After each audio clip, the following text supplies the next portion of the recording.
Voice of God ఉదయ క్లుప్త ధ్యానాలు ఆలకిస్తున్న వారందరికీ దేవుని నామం పేరిట వందనాలు. నేటి ధ్యానాంశం ఆదికాండం 3:15 వ్రాయబడినటువంటి మాట, నీ సంతానము. ఈ మాట సర్పంతో దేవుడు పలికినటువంటి మాట, అంటే సర్ప సంతానం. సర్ప సంతానం ఎక్కడి నుండి వచ్చింది? అంతా దేవుని సృష్టే కదా. కానీ సర్ప సంతానం అనేటువంటిది రావటానికి గల కారణం ఏంటి? దాని గురించినటువంటి వాగ్దానాన్ని దేవుడు ఎందుకు ఇచ్చాడు? లూసిఫర్ని గురించి మొదట మనం గ్రహించాల. దేవదూతలందరిలో గొప్పవాడు, చాలా అందమైన వాడు, చాలా శక్తివంతమైనటువంటి దేవదూత కూడాను. కానీ దేవునికి ఎదురు తిరిగాడు, ఫలితంగా పరము నుండి త్రోయబడ్డాడు. అపవాది అనేటువంటి పేరు ఆపాదించబడింది అతనికి.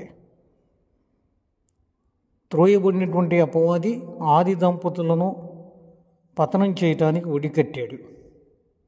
తద్వారా సమస్త మానవాళిని దేవునికి దూరం చేయటం అన్నది వాని ప్రధాన సంకల్పం. ఎవరైతే ఈ లూసిఫర్, సాతాను అని పిలువబడేటువంటి వీని మాటలు చెవినిస్తారో, ఆ ప్రకారం చేస్తారో,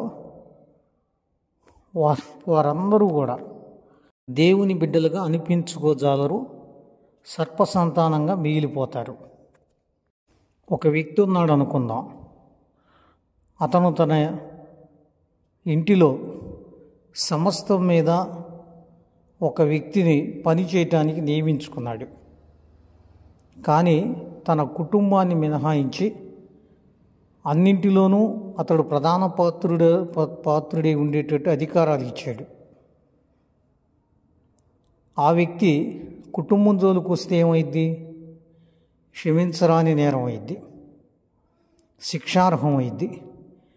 ఏదేను తోటను దేవుడిచ్చాడు, సేద్యపరుచుకోమన్నాడు, ఏలమని చెప్పాడు. కానీ తనకంటూ ఒక వృక్షాన్ని అలాగే ఉంచుకొని దాని వైపు వెళ్ళొద్దని చెప్పాడు. వీరికి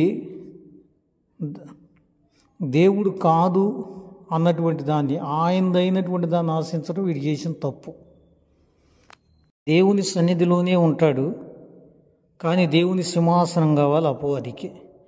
దేవుడిచ్చిన తోట నేలతాడు, కానీ దేవుడు నాది, దాని జోలి వెళ్ళొద్దని చెప్పినటువంటి చెట్టు వృక్ష ఫలాలు కావాలి ఆది దంపతులకి. పండు తినటం తప్పేమీ కాదు, దేవుడు తినవద్దు అన్నాక తినటం తప్పు. అది పాపానికి ద్వారాలు తెరిచినట్టే. ఫలితంగా దేవుని సంతానం సర్ప సంతానం అనే పేరుతో పిలువబడింది. ఈ అడ్వెంట్ సీజన్లో ఆయనకి అయిష్టమైన వాటన్నిటినీ మానేద్దాం.